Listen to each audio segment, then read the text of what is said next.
On va déclarer un entier S.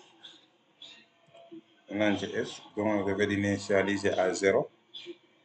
Maintenant, K reçoit K moins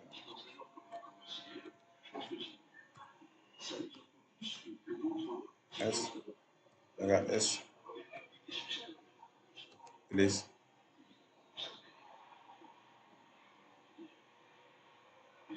P. Ok. On divise encore. M égale M div 10. Ok. Ok. If fois S égale à N, printf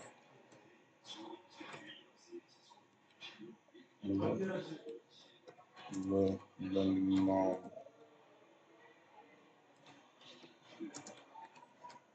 conditionnel.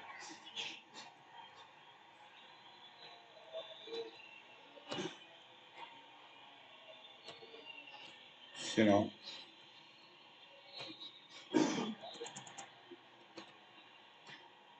printf le nombre n'est pas indiférent. Le nombre n'est pas indiférent.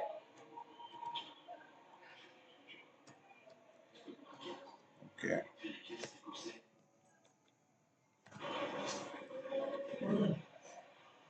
Le nombre n'est pas indiférent. Ok. Je crois que c'est bon. Ici, quand j'ai dit for i égale à 1, i inférieur à k, i plus plus, p reçoit p, p fois r, parce que p est initialisé à 1. Donc, il va diviser, 175, il va diviser une seule fois. Il récupère le reste de la division. Il va récupérer 5. Première division, il va récupérer d'abord 5, le reste de la division. Il combat i, c'est 1. 1 est inférieur ou égal à k, parce que k est 1. Il va calculer p égale p fois r, parce que c'est 5. Donc, c'est 5 fois 1. 5 fois 1, il va faire, c'est une boucle imbriquée. Tu divises une seule fois, tu fais cette boucle, le nombre de fois qu'on devrait exécuter la boucle for. C'est une boucle imbriquée. Il va diviser le tank une seule fois. S'il divise le tank une seule fois, après il va faire le nombre de fois du for, quoi, en fait. Il va faire le nombre de fois du for, parce que la boucle for là, cette boucle for, on devrait le faire 3 fois maximum avant qu'il s'exécute le boucle tango encore. Peut-être, je vais m'expliquer encore. Une boucle imbriquée, il va faire le nombre de fois s'exécute le boucle qui est à l'intérieur de la boucle tank. Imagine, il va diviser le reste de la division une seule fois. S'il divise une seule fois, après la division, il va faire la boucle for 3 fois avant de sortir de la boucle for. Il va faire 3 fois. Après, il va encore diviser. S'il divise encore, il va encore faire la boucle for 2 fois. Après encore, il divise encore une seule fois. Il va faire la boucle for une seule fois. Parce que c'est 1 à la puissance 1, 7 à la puissance 2 et 5 à la puissance 3. C'est ce qui va se passer. Parce qu'à la sortie de ce programme, j'ai dit ici, tant que M est positif, M reçoit M div 10 et K reçoit K plus 1, ça veut dire que K est égal à 3. Donc si K est égal à 3, 1 est inférieur ou égal à 3, il va entrer, P reçoit 5, parce que c'est 175, 5 fois R. Après, il va venir ici, il va faire la diminution de K reçoit K moins 1. Il va le mettre à somme parce qu'on a dit que S égale 1 à la puissance 1, 7 à la puissance 2 et 5 à la puissance 3. Attends, je vais essayer de s'exécuter pour voir est-ce que ça va marcher ou pas.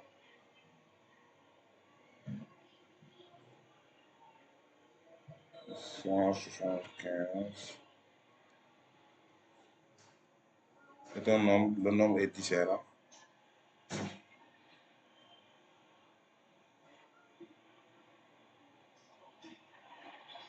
Je tape 135 ou bien 130. 130 n'est pas différent. Le nombre n'est pas différent. Ici, je m'explique encore ici. J'ai dit une boucle imbriquée. Il va diviser R reçoit le nombre, R reçoit M mod 10 une seule fois. S'il divise, il va exécuter cette boucle-là 3 fois maximum. Parce qu'on a dit I reçoit I reçoit I égale à 1, I inférieur égale à 3. Il va faire P reçoit P, c'est 1. 1 fois 5, c'est 5. Il va encore s'exécuter encore. I va passer à 2. 2 est inférieur à 3. Donc P reçoit, parce que la dernière valeur de P c'était 5. 5 va recevoir 5 fois 5. Il va encore s'exécuter encore. Il va encore partir encore I qui va passer à 3. 3 est inférieur ou égal à 3, c'est vrai. 5 reçoit, et P reçoit 5 fois 5 fois 5, 3 fois. Après, il va sortir de ce boucle parce que c'est là-bas que la boucle va s'arrêter parce que si I passe à 4, 4 est inférieur ou égal à 4, c'est faux. Donc, on arrête la boucle. La boucle va s'arrêter là-bas. On va enlever, on va diminuer la valeur de K. Si on diminue la valeur de K, K reçoit K moins 1, donc K va passer à 2. S reçoit S plus P, parce que PS est initialisé à 0. 0 plus 5 à la puissance 5, c'est ce qu'il va faire. Donc S reçoit 0 plus 5 à la puissance 3. 0 plus 5 à la puissance 3. Donc S, la dernière valeur de S va être égale à 5. 5 à la puissance 3. Encore, il va encore diviser le nombre. Il divise encore, il va récupérer le reste de la division. Il va encore s'exécuter, continuer à faire jusqu'à ce qu'il trouve le nombre, le vrai résultat.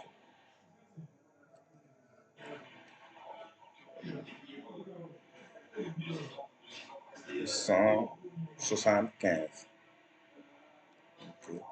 Le nombre est un 17.